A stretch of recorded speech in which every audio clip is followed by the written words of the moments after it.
Yo, it was really good, everyone. It's your boy Debo with Debo's Picks. I want to recap yesterday's plays mad quick, as well as offer up my plays for today's MLB slate. So let's get it poppin'. Now, I gave out a few plays yesterday. As I continue to talk, each of those plays will come up on the screen. Yet again, just one sweep on a two-pick power play.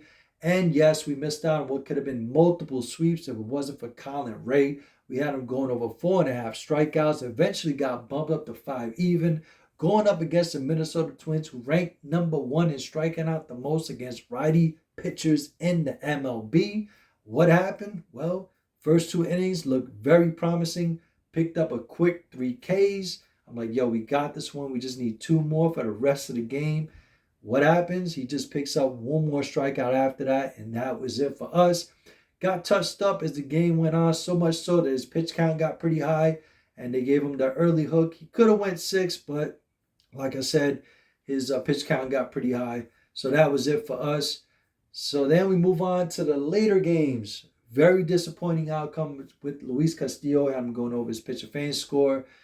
Looked good in the beginning until it didn't.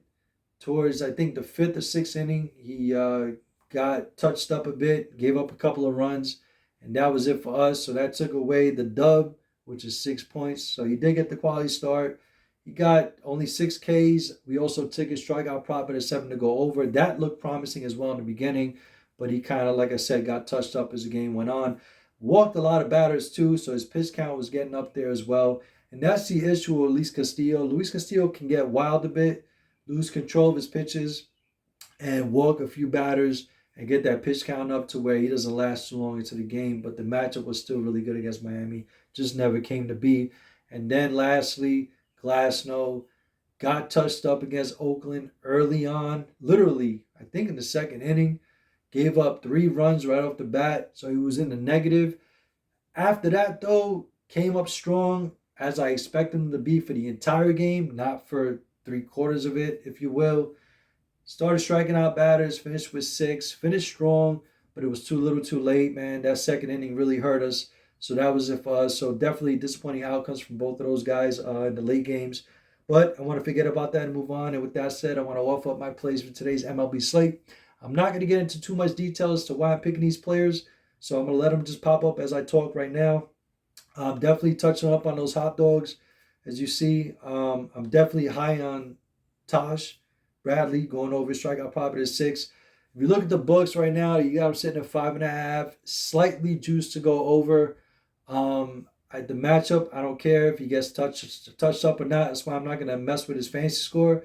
But he definitely got good strikeout stuff. Oakland's ranked number 2 in striking out the most, right behind the Minnesota, Twins. So he's definitely got a great matchup. And as you can see, I'm linking him up on every single hot dog discount on 2-pick power plays. And you also see I'm dabbling with Tyler Wells as well and linking him up with Taj Bradley. So these are what I got rolling with for today. Anything later on, I would say Christian Javier's fantasy score at 31.5. I absolutely love that to go over. So I will be attacking that. But right now, my strategy is trying to cake up on these early picks. As you can see, we got Tyler Wells going. You got Taj Bradley going in later in the afternoon. Same thing with Aaronola. So I'm trying to get that early bread. I'm going to kind of throw it into the later game prop bets, which will feature Christian Javier. The only issue I have is who am I going to link up Christian Javier with? I'm not sure. I don't like too many of the prop bets that are left. My favorite prop bets are all going early, with the exception of the hot dogs discounts with Dylan Cease at 4. So right now I'm trying to figure out who to link up Christian Javier's pitcher fan score with. It might be another pitcher fan score, I'm not sure, but I have to do a little more digging. But till then, best of luck. I'll see you on the next one. Peace.